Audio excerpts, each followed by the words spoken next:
Morning, everybody. Welcome to Godly Play. Our story this morning is called The Great Family. It takes place in the desert. Many important things took place in the desert, and this story is one of them. So, if we're ready with listening with our hearts and our ears, we'll begin our story today. This is going to represent the desert. Now, the desert is a very dangerous place. The wind is always blowing, so the sand is always changing. It's hard to tell where you've been, and it's hard to tell where you're going. The sand blows and it stings your skin, so you need to wear protective clothing so that the sand doesn't sting your skin. In the daytime, it's very, very hot. And at night, it's very cool. There's not much water in the desert, so not much can grow. So you can die in the desert without water and without food. It's a very dangerous place. So you only go out into the desert if you really, really have to. Now, when the flood was over, the creatures went to all four corners of the earth to fill it up with life again. And the people would settle along areas where there was water. That way they would have water for themselves and for their animals. Now, one of the oldest villages that became a great city was called Ur.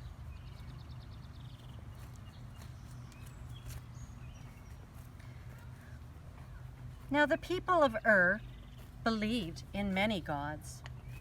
They believed there was a god of the flowers, a god of the rocks, god of the trees, god of the sky, god of the stars. They believed in many, many gods. But there was one family who believed that there was one God, and he was everywhere. That was Abram's family.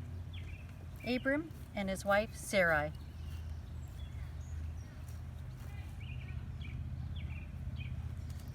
Soon it came time to move on. They packed up their tents and their donkeys. Young and old came along with them.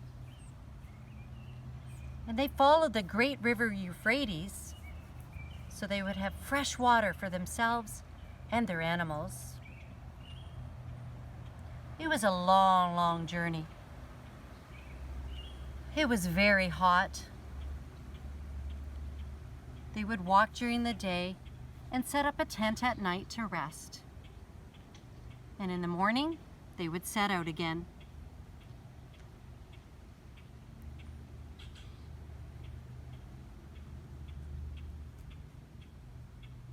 Soon, in the distance, they saw people coming from the other way. They knew that they were close to Haran.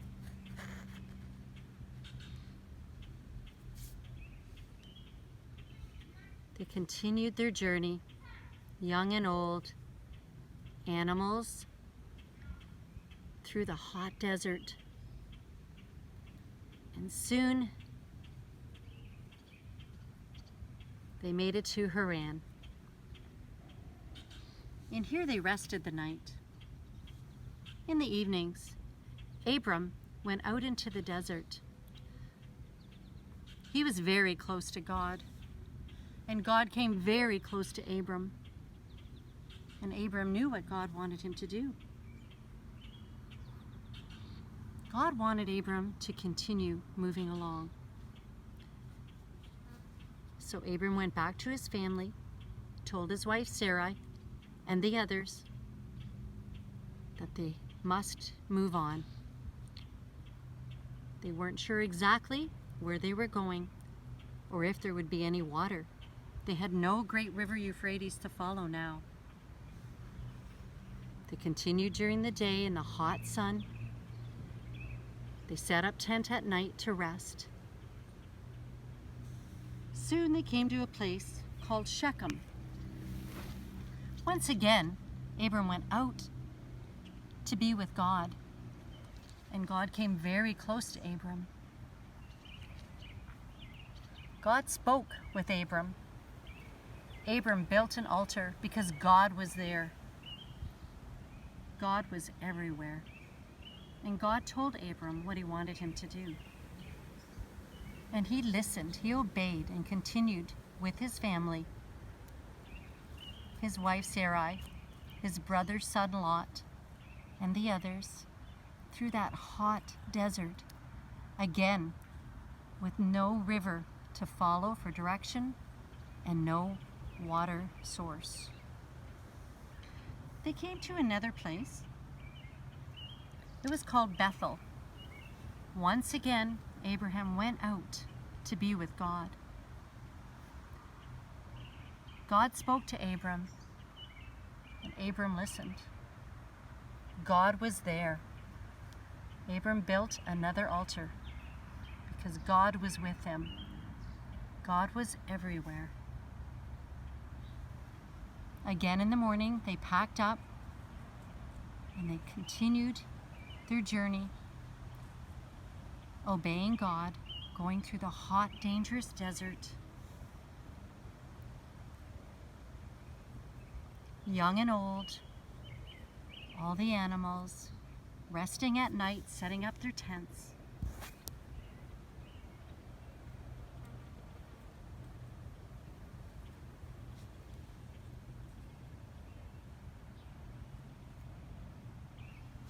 Soon,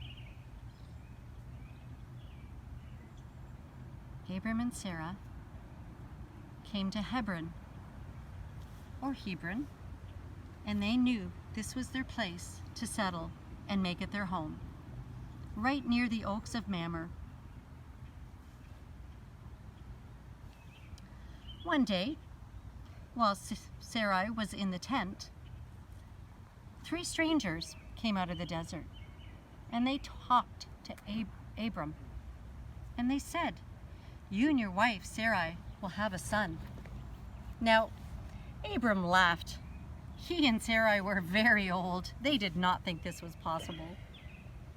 Sarai overheard it as well, and she laughed too.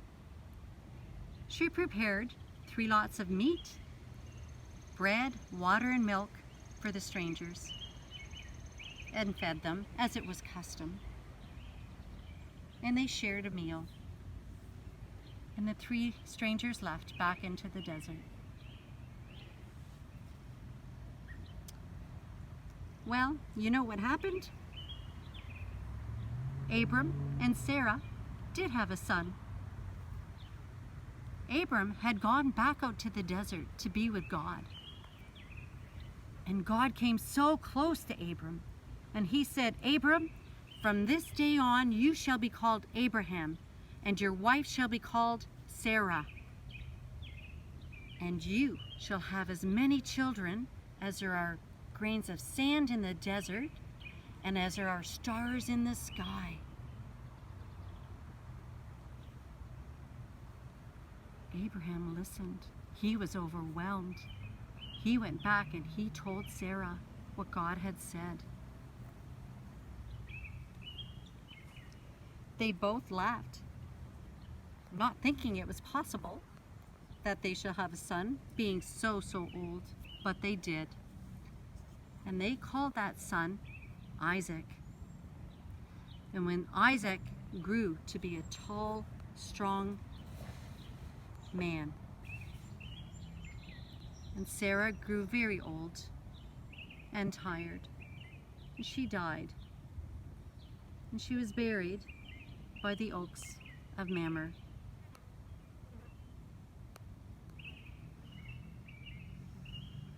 Abraham was very old and filled with years, but he had one more job he wanted to be sure was taken care of. He wanted Isaac to have a wife. So he sent out his most trusted helper to go back and find a wife for Isaac. So he traveled back through.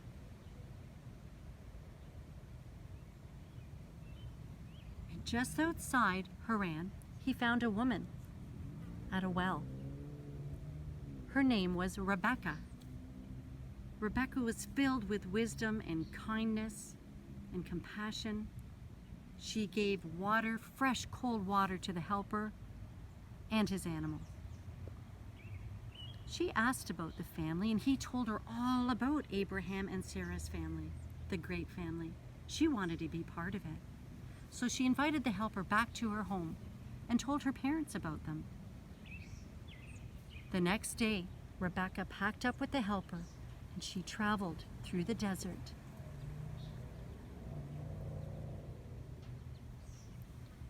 Isaac saw Rebecca. He went out to meet her.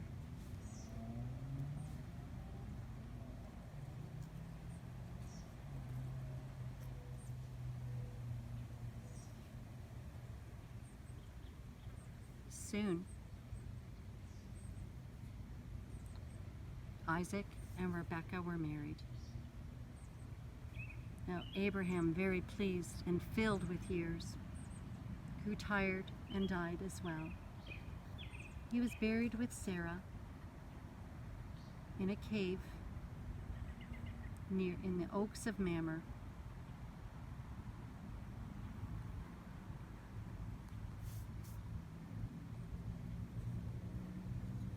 Now Rebecca and Isaac had children, and their children had children, and their children's children had children. And this went on for thousands of years until your grandparents had children, and their children had children.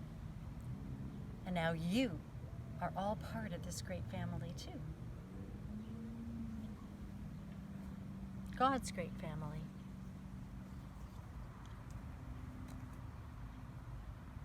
Now, I wonder what part of this story is your absolute favorite. I wonder what part of this story is the most important.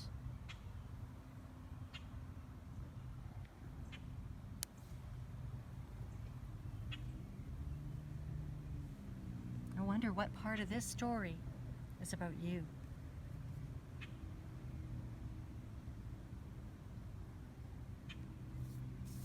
And that's our story for today. I hope you enjoyed that story, especially now during the time of the pandemic. It can be kind of lonely and scary. I want you guys to remember that although we might be separated and can't be together, that you are part of God's family. And no matter where you are or how lonely you are, if you're a child or an adult, always remember that you are part of God's great family. Okay, we're going to end today's story with a song. I love this song. I hope you adults love it too. It is called I Am a Child of God. And before this song, let's have a little prayer. Heavenly Father, we thank you. We thank you that you love us. We thank you that we are part of your great family and that we are your children. We thank you for all the blessings you give us every day. Keep us strong, especially now during the pandemic. Help us to love others and give a little more of ourselves to help them through this difficult time. Be with us as we are sad that we can't be at school or be doing the fun summer things we usually would be doing. Instead, give us thankful hearts and joyful hearts for all the things we do have. Watch over our family and our friends, our doctors, our nurses, our leaders, and keep us all safe and strong until we can all be together again. Amen.